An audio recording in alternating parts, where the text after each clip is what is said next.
Well, I had to drive back to the barn, so I've been delicately taking off my apparel. As you can see, track was a little muddy tonight.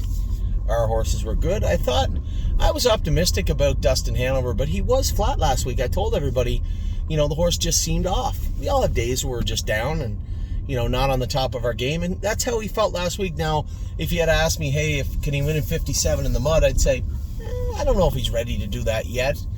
But, kind of brisk fractions up front and a softening pace was really good for him in a number of ways. One, we got to win the race, but two, huge confidence builder for a horse to come from 2 or 3 lengths out of it and run down the leader. That's a big boost for this horse. And if we continue to race him the way we've been racing him, I think at some point, I hope he'll end up being a pretty nice horse. Jeez, I'm covered in mud here.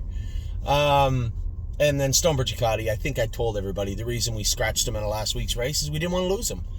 Not for that. I think we're just getting started with this guy, and certainly no black mark on Mario's barn. This horse had troubled knees at 2, at 3, won that race later part of the season, and then again another tie up. So we brought him over here just to change the scenery, and I think this track kind of shakes him out of his shell. At Flamborough, you're more apt to go like 30-1, a half, and 102. Well, you're never going to be able to make speed, but that is more conducive to winning races at Flamborough. You can't get away with that stuff here. There's just constant flow, constant movement at Northfield Park, and it really shakes a lot of these horses out of their shells, and this guy here is a perfect example. When he came here, kind of like 2-1 at Flamborough. Well, it didn't take long to turn into 57 here. Now, this track is faster than Flamborough Downs right now, but just that constant flow where you're not getting jammed up, you're constantly moving. And tonight, he could have been third. I would have said, he get used hard out of the 8 hole. Third's okay.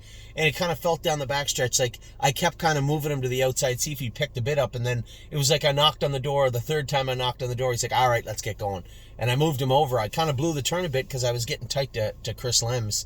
But, man, he just exploded past him and then drove away. For a horse off 2 weeks, yes, we trained him up, but, with it pouring rain and bad over here, how much can we really train him? I think Jason said he went around like 210, come a half and 4 with him in the jog cart.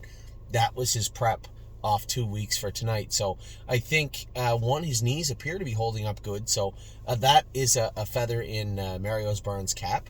The fact that they managed this horse well. This horse had really sore knees at 2. I think he ended up with a line in at least one of them at 2. And then again at 3, partway through the season, had some issues with them again.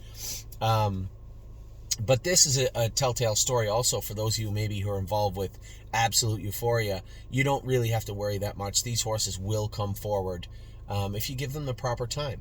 And the whole point is recognizing there's an issue, understanding it, finding out exactly what it is, and putting forth the proper plan with Stonebridge Ducati. I think the road is clear for the next little while for this guy. Now, that class has a claiming price of 22 on it, plus the 25% allowance.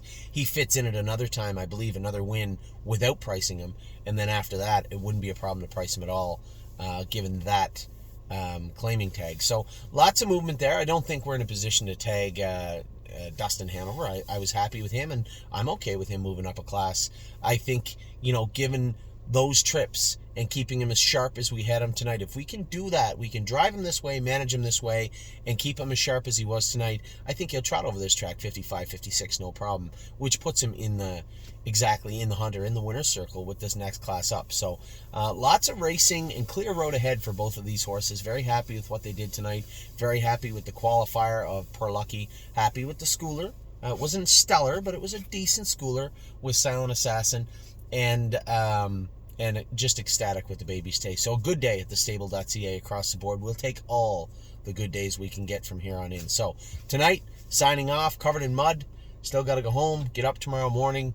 If it's not raining, which it looks the rain's going to hold off, we got Memory and Imagination's going to do a little extra work tomorrow. And I might even train Cutie Cumber and Austral Hanover and Tailgate Buzz. All 3 of them are actually here right now.